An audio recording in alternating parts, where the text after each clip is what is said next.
Okay, so as far as your midterm grades go, just so you know, most of your grade is undetermined. I mean, there's still, you have had one test, there's still two more tests. And again, remember that the tests are 40%, but the final is another 20%. So most of your grade has not been determined yet. So there's two things here. Let's say you do really well on the on your midterm grade. Don't rest on your laurels, saying, "Oh, I'm all set now. I can just blow off the class." Don't do that. Okay, you can. There's still enough time to completely sink your grade. The other thing is, let's say you didn't do well on the on midterm grade. Again, most of your grade is undetermined right now. You can actually turn that around. Okay, so just keep that in mind. Okay, with that said, I want to go into something that is, I always put on the second test. It's not necessarily hard, but it's one of those things where, hang on. You want to be familiar with it.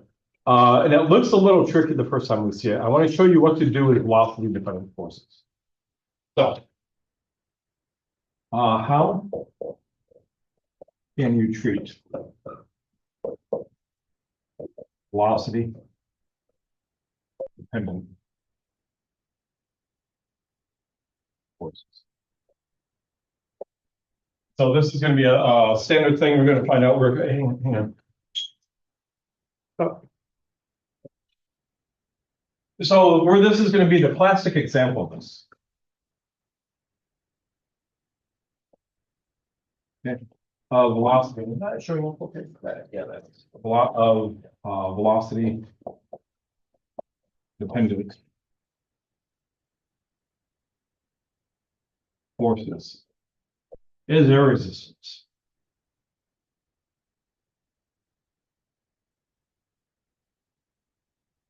Okay, so let's say I have an object here. This object is moving this way. This is the velocity of some object. Okay, how do you think air resistance is going to go? Against it. Opposite the direction of the velocity. So it's going to be like a friction, but it's a little bit different, as you're going to see. So there's going to be some air resistance. I would draw it this way. This would be the air resistance. And what we're going to do with this is going to be proportional. If I look at the magnitude here, this is going to be proportional to the magnitude of the velocity is some power. This is n is some power.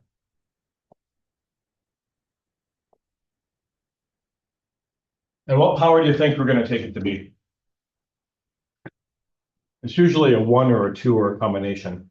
We're going to, just for simplicity, we're just going to take the n to be 1. So we're going to let n equal 1. So I'm going to say that the air resistance here, the magnitude of it, is going to be proportional to just the velocity here. And how do you make things an equality? If these things are directly proportional, you don't add, you include a multiplicative, because adding implies, okay, you could use it like that, because add means include in the general sense. But you insert a multiplicative constant. So I'm going to say that the air resistance here is going to be some constant here. So this is some constant, some multiplicative constant.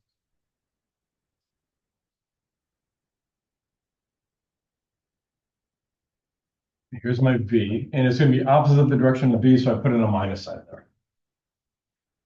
So what could that B depend upon? That B is a really, really tricky constant. What do you think it could depend upon?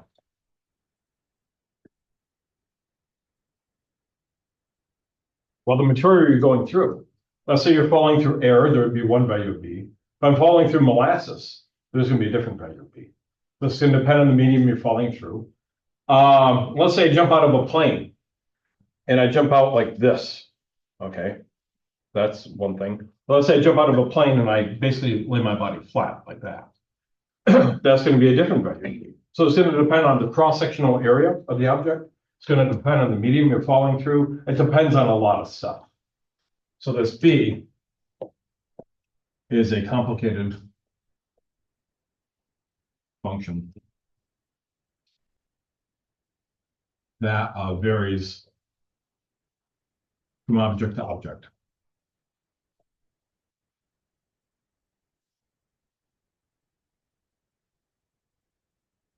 Okay. And I should say from situation to situation too, because it's going to depend on the medium you're going through. So we're going to take a simple case here of just we want to put in air resistance and projectile motion. So let's ask, how can we include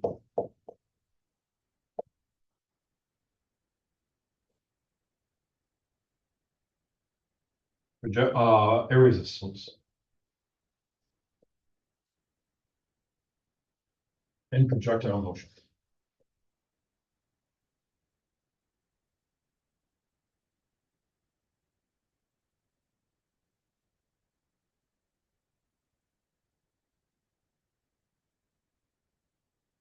So let's take the simple case here.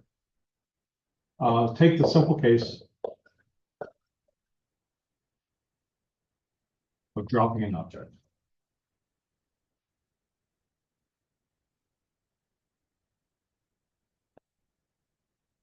Here's an object, and you're going to release from rest.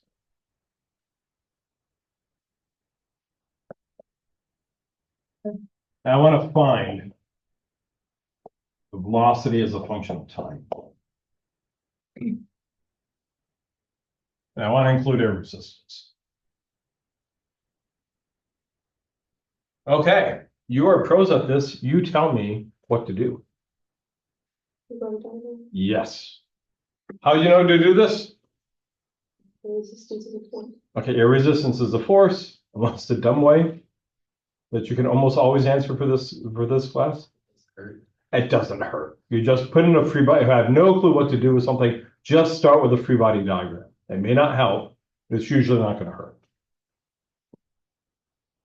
Okay. So if my object there is falling, what are all the forces on it?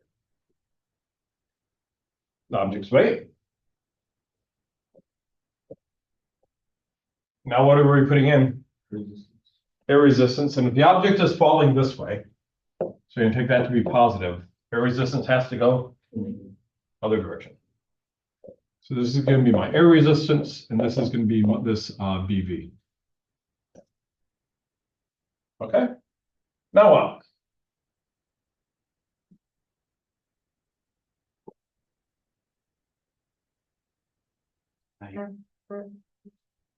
So we have a wrap that in here. And since I just had the Y motion, I'm only going to worry about the Y motion here. That. Oh, incidentally, is this free fall? No, Which one? no. The answer is no. Why is this not free fall? Because there's another force on the gravity. Yeah, by definition, if it's free fall, what's the only thing acting on it? The object's weight, the gravitational force of the planet. The fact that you have air resistance on it means that this is not free fall. And it's going to behave differently. Okay, from that free body diagram, you tell me what your net force is. Yep.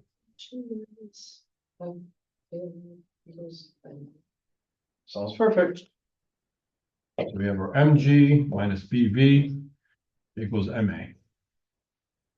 I'm going to suppress the y here because I'm just going to suppress the y. So I should in principle have a y here and a y here, but yeah, it's one dimension there, so I'm going to forget it. Okay, now why can't I do the following? Why can't we say, look, I want the velocity as a function of time. Oh, here's a velocity. I'll take the BV over here. I'll take the MA over here. I divide through by B and say, look, mg minus MA over B. Boom, I'm done. This is such a stupid question. What's wrong with that? Tell me about A. What do we not know about A? If it's constant. Is A a constant?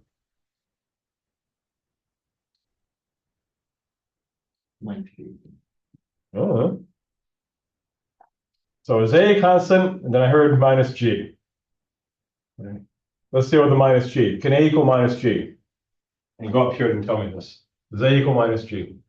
Yeah, if I divide through by the M here, you can see that your A here has a G in it, but it also has this root term here. You can't do that. Is A a constant?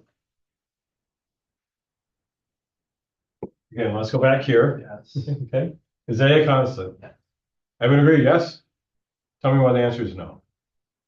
Yeah. Is the BV is not a constant? Yeah, the B is a constant, but the V is not. As the object moves, it's going to have a different velocity here, and so the A is not a constant. But what do we know about A always, always, always? dB dt. So this A here is dB dt. So the problem with this here, it's not that the equation is wrong, it's just not very helpful. Because this A here, we don't have no clue what it is. So this is dB dt. So the problem with this equation is it frankly doesn't help us in this form here. So the A, we don't know A. So the problem is we don't know A. Okay, so let's fix it. So let's start back up with here. Okay, what do we know about A? dB dt. Okay, this is an important equation. What would a mathematician call that equation? Something else. What does the equation contain? A derivative. So this is an example of a differential equation. Okay, a differential equation is nothing but an equation that contains a derivative in it of some form. Okay, so since this equation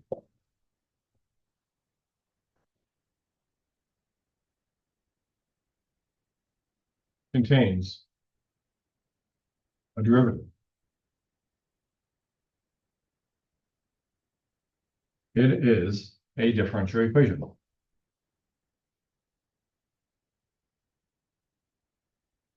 Now you're all going to go on to take a whole course in differential equations. This in the grand scheme of differential equations is an innocent puppy. This just wants to have it spelled out.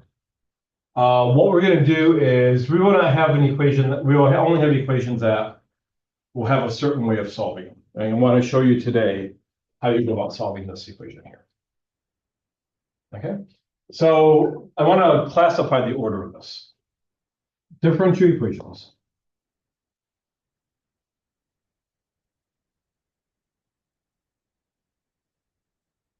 are classified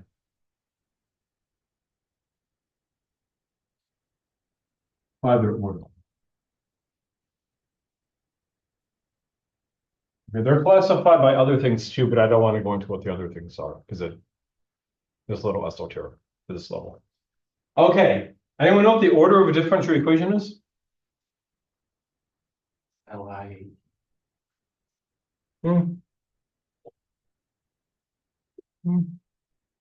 That's when you're doing integration by parts to figure out what the U is. The order of a differential equation refers to basically the highest derivative in the equation. So the order of a differential equation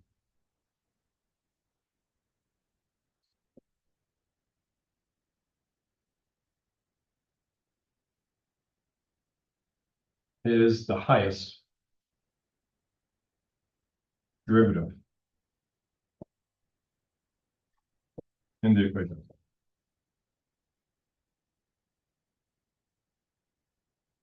So it's the highest derivative, a first derivative. So this would be a first order differential equation.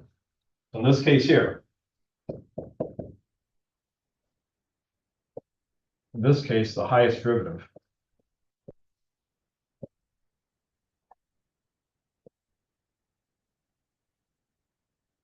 is dB dt. So it is a first order differential equation. And that's all we're going to do in this class here, is the first order differential equations. You go on to take the actual course, you'll do second order and third order and all these other things. There's some other things too. whether the equation is linear or nonlinear, homogeneous or non-homogeneous. I'm not going to worry about those aspects because we don't get that. So the only thing I'm going to give you is first order.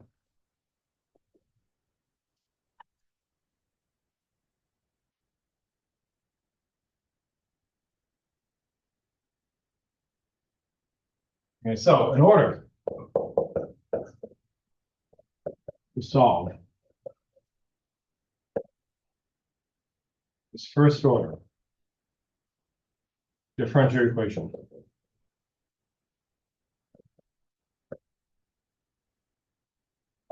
we will use separation. We will use the method called separation of variables. Okay, so let's figure out what that means. In this equation here, what are the variables? You have two of them. What are they? V and t. So we have two variables here, V and we have t.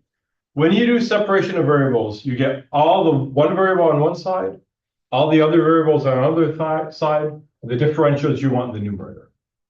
What you're going to do. So in this case, V and t are the variables. So in separation of variables,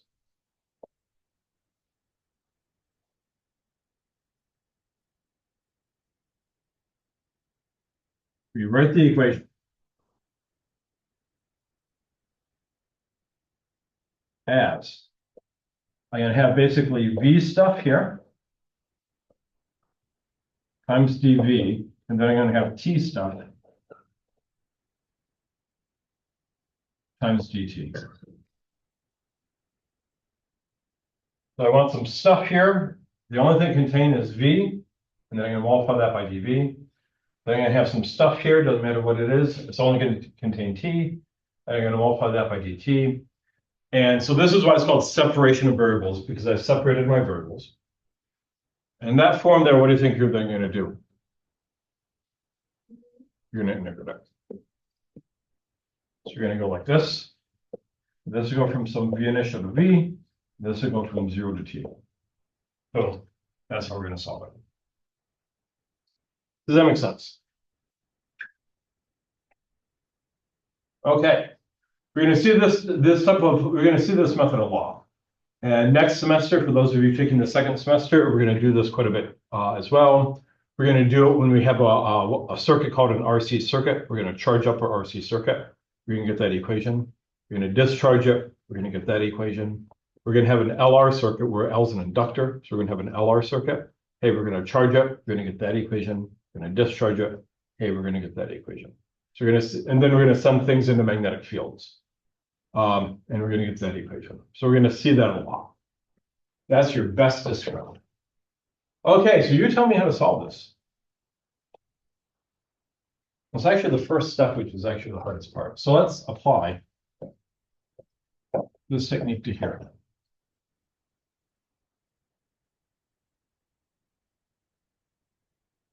There's going to be a really tempting wrong thing to do.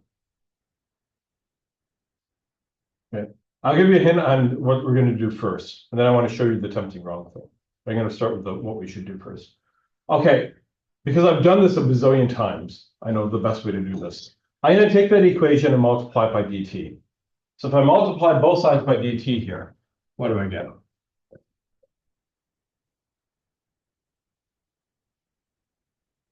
I get that.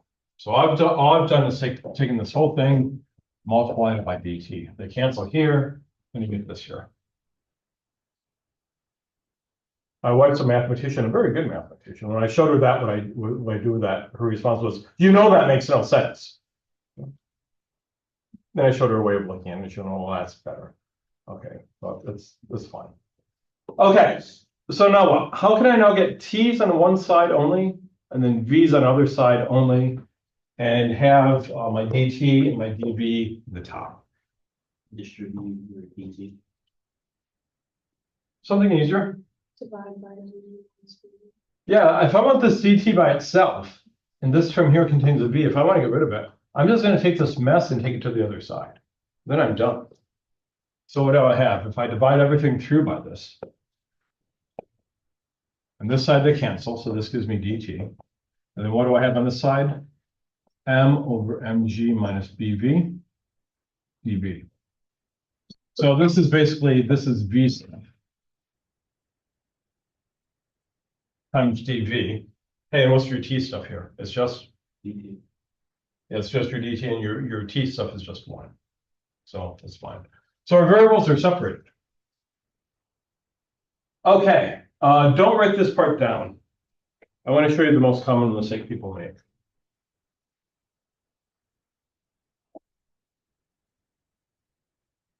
Don't even write this down because I don't want you to think it's what you do.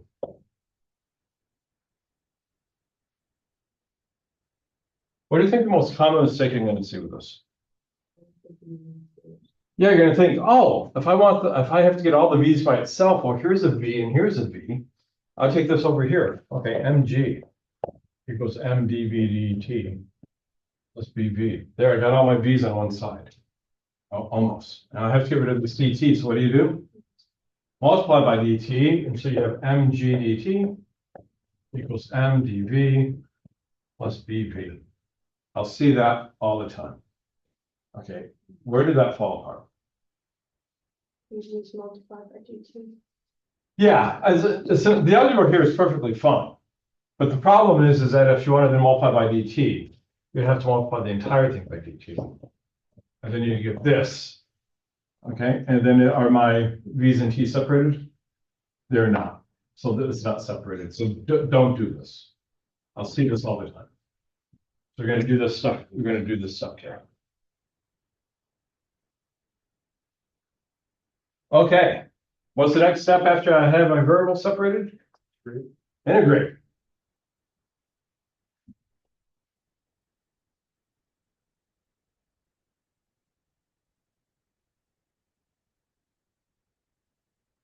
Okay, tell me what the limits of integration are on this. 0 to t. Now, in this case, what am I doing to the ball? Dropping. I'm dropping it. So what's my initial velocity? 0. Not the sometime v. Since I'm a nice guy, I'm going to do this side for you. The integral of dt is t. It's like I gave it away. And from 0 to t. And not just that. This little constant, I'm going to pull out of the integral for you.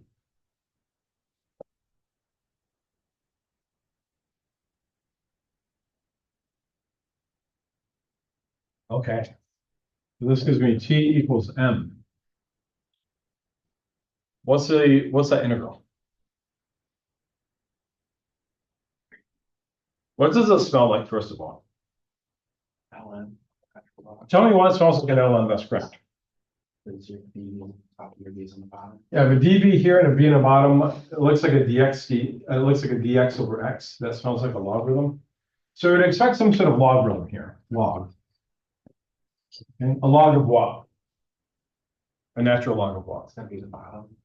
Okay, so it has to be an mg minus bv. Now the question is, what goes in the front, if anything?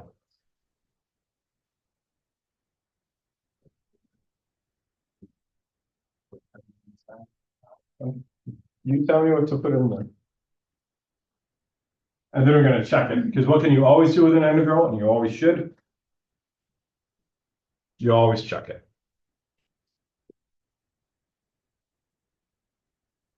Okay, so tell me people who are all in Calc 2, okay, or have had Calc 2.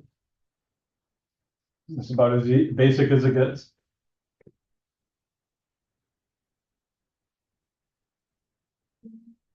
One.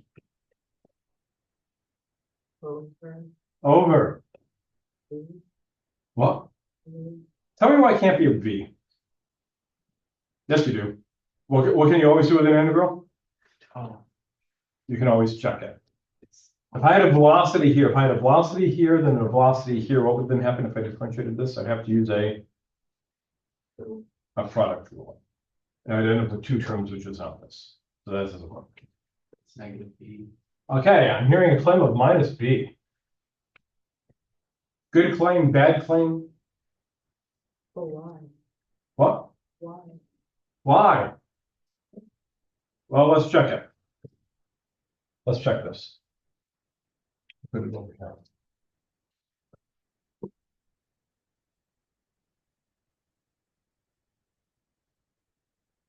So let's check. You see. If minus 1 over b ln of mg minus bv is the integral. Integral of dv mg minus bv. So if I differentiate this, I better get back to this integrand here if it's true. Hey, how do you do? How do you take the derivative of a logarithm?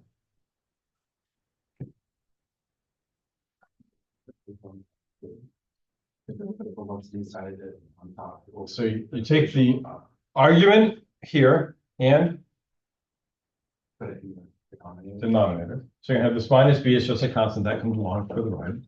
So I take the argument here, put it in the bottom, and what has to go in the numerator? The derivative of the bottom with respect to v. So what's the derivative of this bottom here with respect to v? The constant gives you 0. The minus a constant times v gives you The constant. the minus b. The b's cancel, those go out, and this gives me the 1 over mg minus bv, which is exactly my integrand. Okay. So you need this minus b here to cancel the fact that you have to take the derivative of the argument out here. Okay. So what does this give me? This gives, and then this has to be evaluated from 0 to b. Since I've done this a lot, I'm going to take the minus b and the m over to the side here. You don't have to do this, but it's going to make life easier.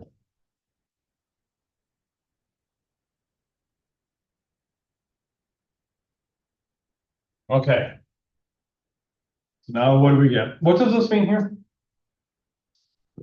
I think I'm going to have one homework. We're going to start putting a lot of just basic integrals and different derivatives in there. So I'm seeing some funny derivative and integral stuff that you just have to get beaten out of you. The only way you basically can do calculus well is you just have to do calculus. There's no, it's like if you want to have strong muscles, as far as I can tell, the only way to have strong muscles is to do weightlift. Okay, if you want a good brain for integrals in calculus, what do you have to do? We have to integrate different. There's just, there ain't no other way around it. Okay, what do I do with those limits? So I put in the upper limit here.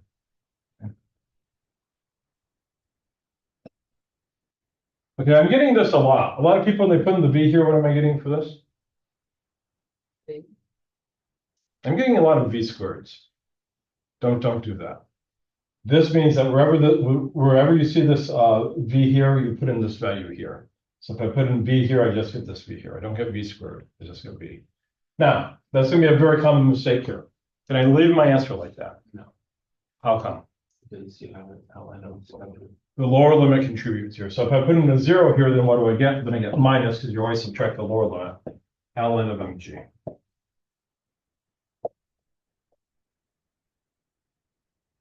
And when you have the difference of two logarithms, what is it the same thing as? Yeah, the log of the quotient of the arguments. So this is the same thing as the logarithm of mg minus bv over mg.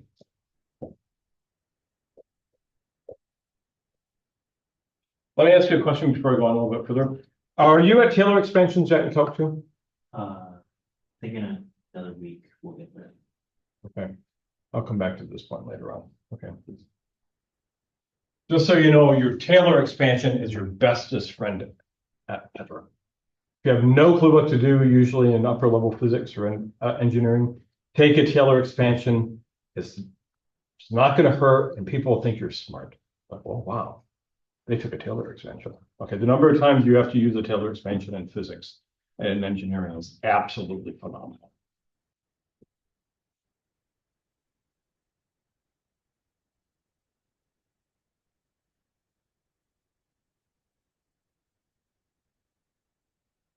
If this belonged to Batman, it would be in his utility belt, the Taylor expansion. Okay, so what do we have here? Well, I'm going to take this argument here, divide both sides by the mg. So this side is going to give me 1 minus mv over mg. I'm going to rewrite this as minus dt over m equals the ln of 1 minus bv over mg. Okay, if I want to solve for v, what do I have to do?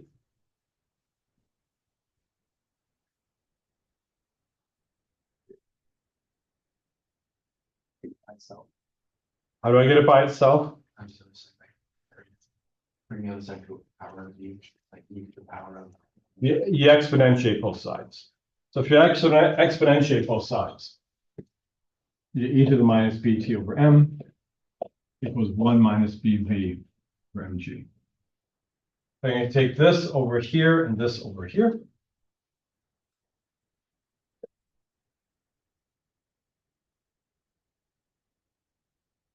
Then I'm going to take over the mg, divide through by the b, and shazam, I got myself with velocity.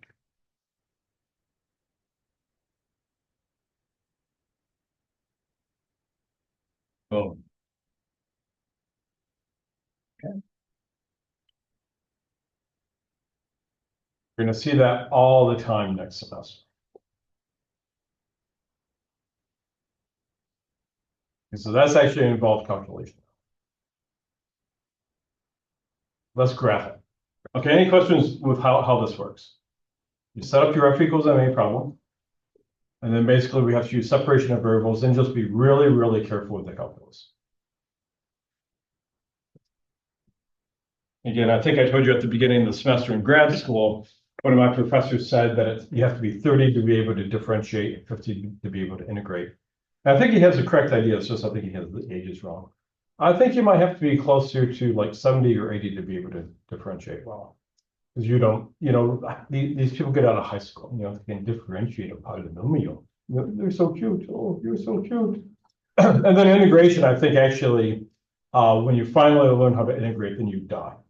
Because basically, so the knowledge can't be passed on. I think that's actually when people are done. Like, I know how to integrate. Then you fall over dead. I think that's actually what governs it. So.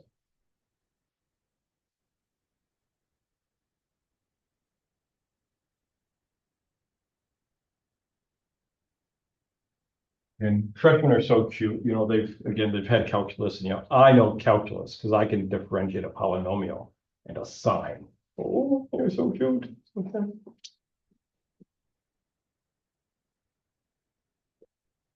Okay, let's look at the graph of this. Let's look at V versus T. Okay, so let's look at the extremes here. What happens at T? What happens at T equals 0? V is 0. Okay, does it work here? You're correct. Does my expression agree with my initial prediction? If I put in T equals 0, what is e to the 0? Anything to the 0 power is 1. 1 minus 1 is 0. So yeah, that works. Now suppose I put in T equals large. Some gigantic value. Okay. What does that go to then? If I were to say, take your finger and indicate how a decaying exponential goes with your finger, what would you do for decaying exponential? Don't do this. Do decays like that. Okay. So what happens here is this T gets larger and larger and larger, and I think I'll go over those graphs. As T gets larger and larger and larger, what happens to this term? That goes to 0. So I have 1 minus something that's almost 0. It's going to be 1, and it's times this constant here. So what's going to happen here, if this is mg minus b, for large values of T, this is going to asymptotically approach that value. Okay, what I want to convince you of is that if you look in the pieces, look at the part in between, you're going to get this shape like this. That's how that's going to go. I want to convince you of this. Okay, so let's make certain we understand this graph.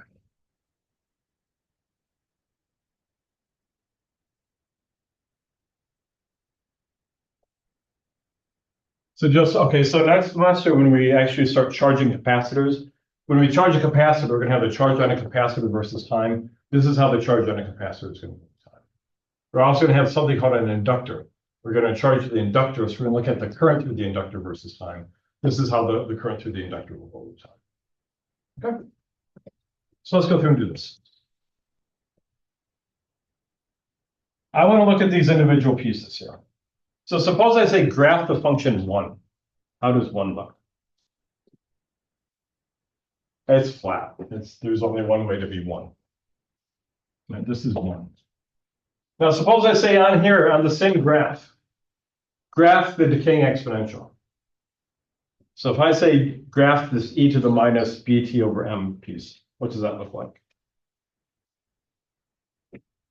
So here I'm going to graph 1, and I'm going to graph these two pieces here. So this is 1. This is t.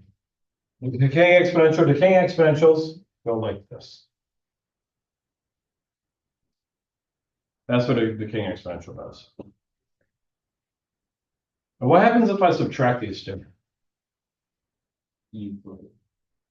Yeah, so if I subtract these two, this is going to be, that's going to be down here when I subtract them because they're both 1. And then what happens is, as I subtract these, initially I'm subtracting a lot from 1, so this is going to start off small. But as time goes on, this decaying exponential gets smaller and smaller and smaller, so the subtraction actually gets larger and larger and larger like this. So this right here, that is the 1 minus e to the minus here. That's what that looks like. That's the subtraction. That makes sense? That's why we're getting this graph here. Now let's talk about this result we're getting. So let's say I jump out of a plane. Okay, my parachute doesn't open. What happens? Jump out of a plane, I go faster and faster and faster because gravity is pulling on me. Well, what does this state here? What's happening to my velocity? It increases, but it's going to, yep, Stop increasing or something. it's going to stop increasing. Okay, everyone knows what that is called this is your terminal velocity.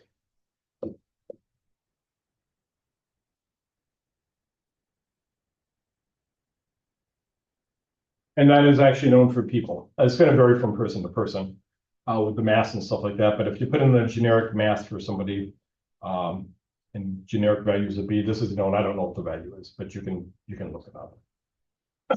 Okay. Sometimes parachutes don't open. I don't recommend that. It turns out I really like being on land. I like good. Matter. Good. I like solid substances. But that's the physics. I have no problem to just do it mathematically and say I'm confident of this. Now explain it. Why is your terminal velocity this? Now let's think about it in terms of words. If your velocity is not changing, what do you know about the object's acceleration? A particular constant has to be 0. So if v is not changing, you can see it's not, it's pretty much flat, okay? Your A has to be 0. But if A equals 0, what do you know about the net force on an object? Yeah, then you know the net force on an object has to be 0 from F equals ma. Now, does that mean there are no forces acting on our object? Correct. What did we say are the forces acting on this object? Air resistance going up. So this is BV. And then our weight. So what's going to happen as you fall? What happens? The air resistance going up increases. At some point, what does it do? Because it's going to equal your mg. So at some point, what's going to happen is that this right? When you initially start off, it's this. Then you start moving, and then you get I draw it down here like this, then you get mg with this little bv. Then you fall down a little bit, well, from over here. So here's your mg, here's your little bv. I'll continue the picture up to here. Then you fall a little bit more, you get a bigger bv, and then eventually what's going to happen is that these are the same magnitude. At the same magnitude, you get bv equals mg. I can solve for this v, it's mg over v. That's this, and that's what this value is here. So this right here is your terminal velocity.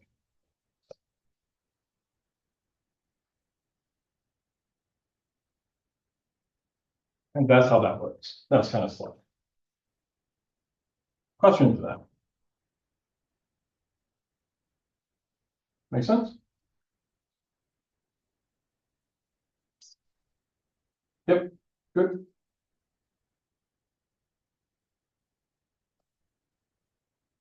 Yeah, just dead silence. I don't know if it's because everyone just wants to get on break or whether it's just Friday. Ask away.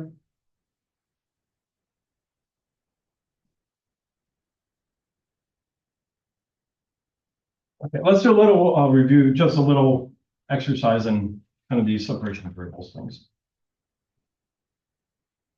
Oh, suppose I wanted in the position as a function of time.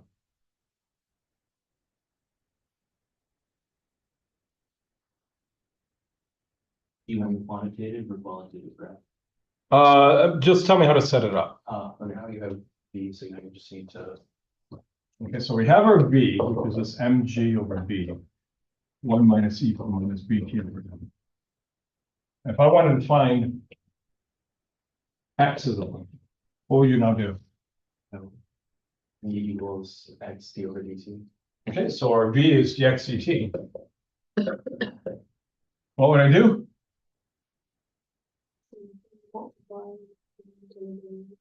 I take over the dt.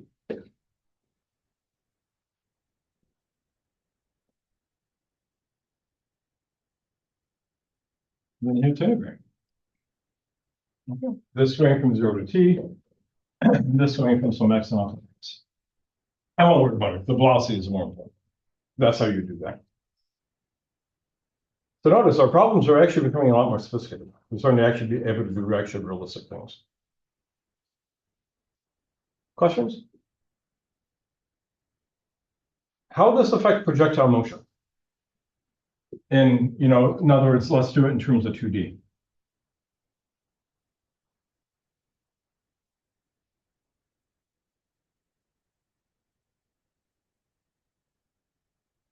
So let's look at 2D projectile motion.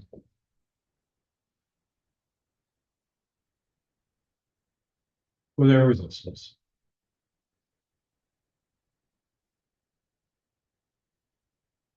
Here's my object. This is V naught. This is my V naught X. Here's my V naught Y. This is some theta. I'm going to launch this thing like this. And the question is, how does it affect the motion? Let's find Vx and Vy. Give you a hint, you are pros at this.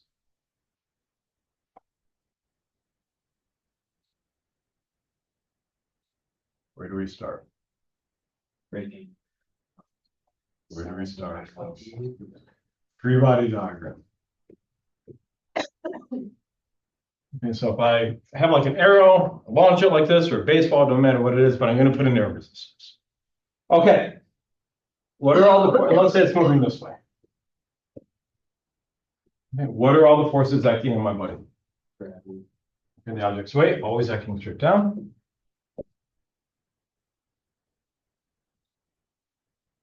Right after its release. Yeah, it's just, it's good. His velocity is like that. So how's their resistance have to go? Opposite the velocity. So if the velocity is like that, the air resistance has to be like this. It has to be this b times v. I'm just going to take a regular coordinate system. Okay, so let's do our FNet. Use MA, so I can break this up into an X and Y component.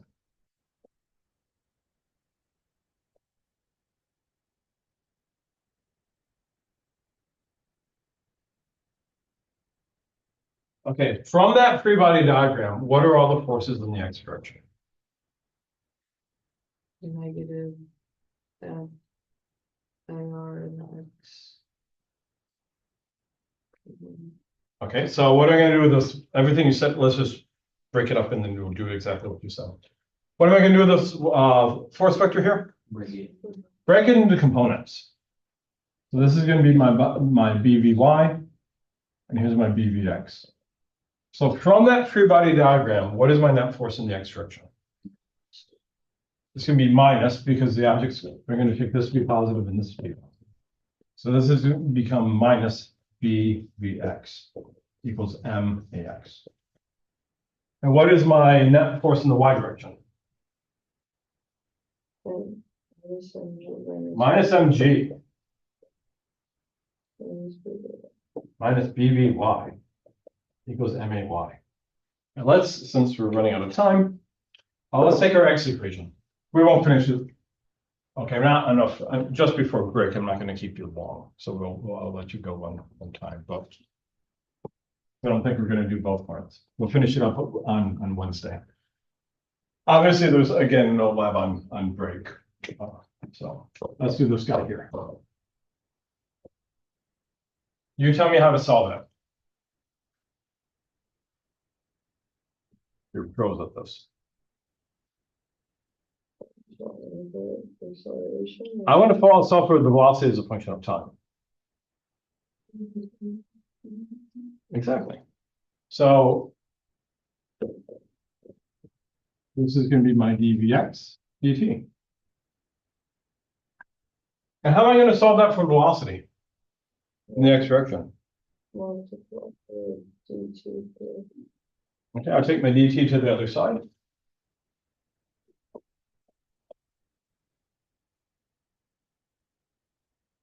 Now what? Okay, I'll leave my minus sign here just because I've done these a lot and I know where it's going to be. That'll certainly work. Okay, but I'm going to leave the minus sign here just because I've done these before. Okay, so I'm going to divide through by the Vx here. Since I have done these a bit more, I'm going to put the M over here as well. And why do I like this form? In that method, what did we use? The method of